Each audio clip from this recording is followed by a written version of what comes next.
হরে কৃষ্ণ। আজকে আমরা পাঠ করব শ্রীকৃষ্ণের কুবজার মন্দিরে গমন।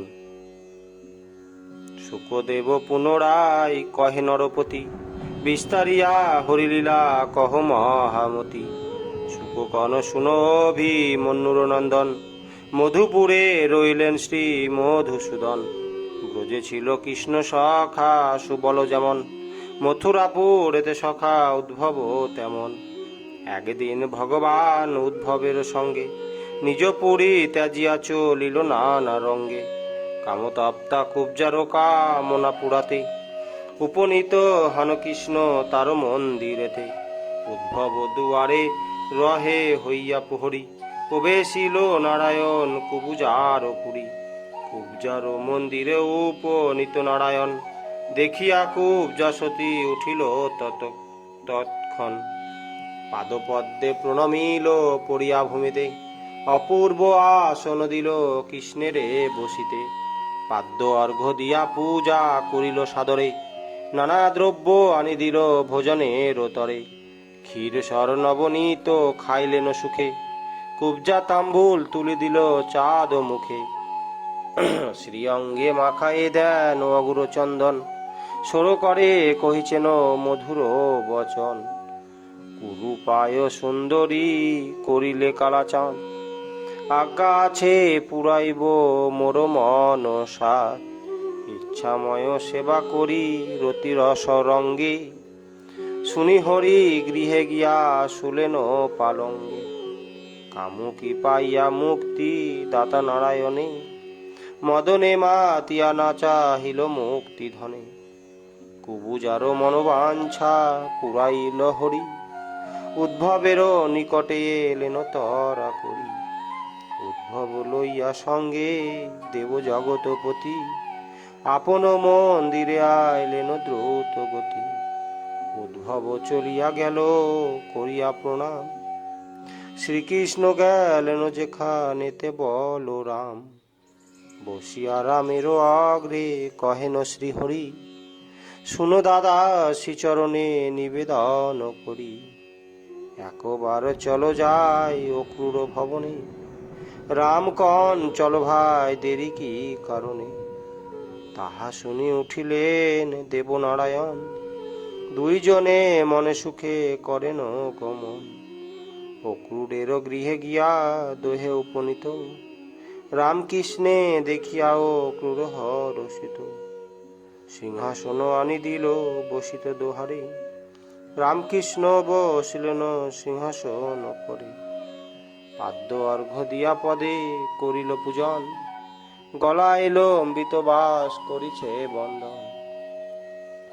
অদ্য হে সফল জন্ম হইল আমার, অদ্য সে সফল ক্রিয়া গমনে তোমার। বুঝিলাম আমার আছে যে অনুগ্রহ, তাই কৃপা করি প্রভু আইলে গৃহ। বিধিমতে স্তব করে বক্ষে সরোহা, দিনে হীনে ক্ষীণে কৃপা কর জগন্নাথ। অক্রূরের স্তবে তুষ্ট কন নারায়ণ, কি জন্য অক্রূর এত কর হে স্তবন।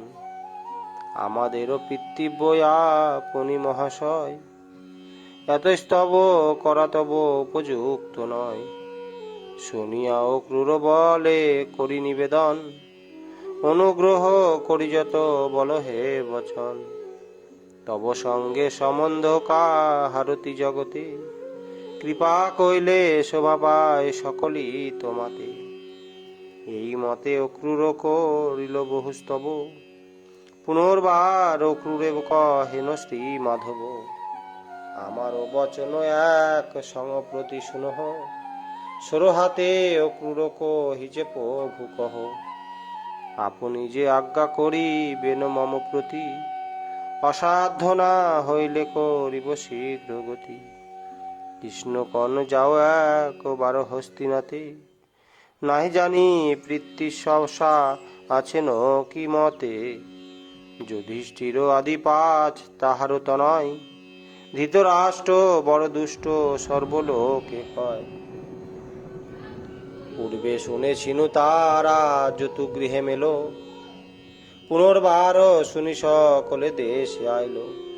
সম্প্রতি কি রূপে আছে তারা 6 জন। ধৃতরাষ্ট্র করে সবে হস্তিনায় গিয়া খুড়া আনো সমাচার।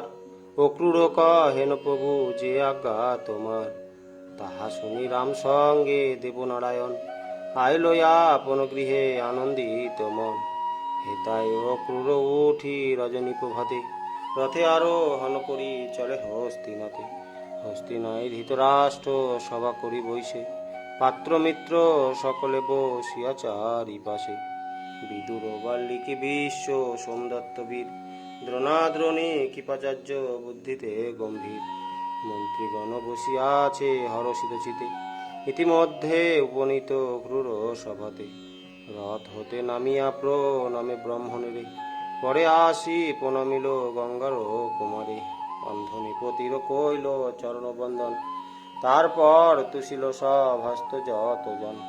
সকলে করিল ক্রূরের সমাদার পরিচয় পেয়ে তুষ্ট অন্ধনিপবর। জিজ্ঞাসিল বল হে কুশল বিবরণ বসুদেব রামকৃষ্ণ আছে বা কেমন। অক্রূর কহেন রাজা তব আশীর্বাদে রামকৃষ্ণ আদি সবে আছে নিরাপদে। জিজ্ঞাসে অক্রূর পুন ব্যাসের কুমারে কুন্তী সহ পাণ্ডুপুত্র আছে কি প্রকারে।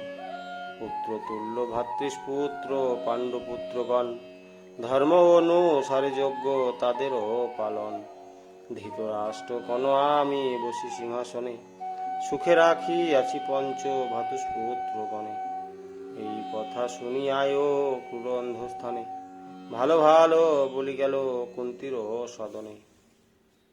কিরূপ আছে গো ভগ্নী কহ সমাচার কান্দিতে লাগিল কুন্তী করিয়া হাহাকার। কি কব ক্রূর আর কুশল বারতা অন্ধ নর প্রতি নাহি করেন মমতা। কুন্তীর নিকটে বসি বিদুর যে ছিল কি বলিব বলি সেও কাঁদিতে লাগিল। কাঁদিয়া কহেন কুন্তী শুনো বিবরণ অন্ধ নর বড় করে অসদ চরণ। মুখেতে সরল বাক্য সুধার সমান অন্তর কঠিনতার হইতে পাষাণ। বিকোদর বলবান হয় ওই জন্মেতে বিষ খাওয়াইয়া ফেলি দিলেন জলেতে। তাহাতে সেবার রক্ষা করিল ঈশ্বর শুনো বলি যে প্রকার হয় তার উপর। যত গৃহ নির্মাইয়া বারণা বতেতে রেখেছিল পুরোচনে সবে পোড়াইতে। বলিতে কুন্তীর চক্ষে বহে জলধার গৃহভাষ্য হয় প্রাণ বাঁচিল সবার। পালাইনু নিশাকালে ঘোর অন্ধকারে উপনীত হই গিয়া জাহ্নবীর তীরে। পার হব কেমন এতে ভাবেনি বিস্তর তবে এলো বিদুরেরও প্রেরিত ধীবর। পার করি দিল সেই জাহ্নবী জীবনে তারপর উপনীত হিড়িম্ব কাননে। ভাগ্যে ভাগ্যে সেই বলে পাইনু জীবন বহুকাল বনে বনে করিনু ভ্রমণ। ছাড়িয়া ক্ষত্রিয় বেশ ধরি দ্বিজ বেশ ভিক্ষা করি ভমিলাম অতি দূর দেশ। দিবসে না হতে ভিক্ষা লোকেরও কারণে নিশীতে করিত ভিক্ষা মোর পুত্রগণে। বলিতে বলিতে বহে চক্ষে জলধার কি কব ক্রূরসে দুঃখেরও সমাচার। থাকুক দুঃখেরও কথা নাই প্রয়োজন সবিস্তারে বল মথুর আরো বিবরণ। বসুদেব আদি করি যত বন্ধুজন বল দেখি সকলেতে আছে বা কেমন। পাইয়াছে বসুদেব 2টি সন্তান শুনিলাম কৃষ্ণ নাগি স্বয়ং ভগবান। পূর্ণ ব্রহ্মপুত্র যদি হয়েছে তাহার তথাপি দুঃখের শেষ না হলো আমার। কৃষ্ণের নিকটে বল দুঃখের বারতা পিতৃসম্ভা পুত্রগণে করিতে মমতা। উদ্দেশ্যে কৃষ্ণের নাম যেই জন করে বিপদ সাগরে সেই অনায়াসে তরে। আমারও ভেয়ের পুত্র হইয়া শ্রীকৃষ্ণ মনে নাহি করে কিয়া আমার দূরদিষ্ট। শোকেতে কাতর কুন্তী করেন রোদন অক্রূরপ বদবাক্যে করেন শান্তন। শোকত্যাজ ভগিনী গো শুনো সমাচার দুঃখ নিশা অবসান হইল তোমার। কৃষ্ণ পাঠালেন মোরে জানিতে সংবাদ, পাবে রাজ্য পুত্র তব ত্যাজগ বিষাদ। কিছু কাল বাস করি হস্তিনা নগরে, বিধিমতে বুঝাইয়া ভগিনী কুন্তীরে। হস্তিনা ত্যাজিয়া শেষে হলেন বিদায়, উপনীত হন আসি কৃষ্ণের সভায়। বলিয়া সকল তত্ত্ব কৃষ্ণের সাক্ষাতে, অক্রূর চলিয়া গেল আপন গৃহেতে। ব্যাসকৃত ভাগবত পুরাণের সার, যে শুনবে এক মনে হবে পরবার। হরে কৃষ্ণ।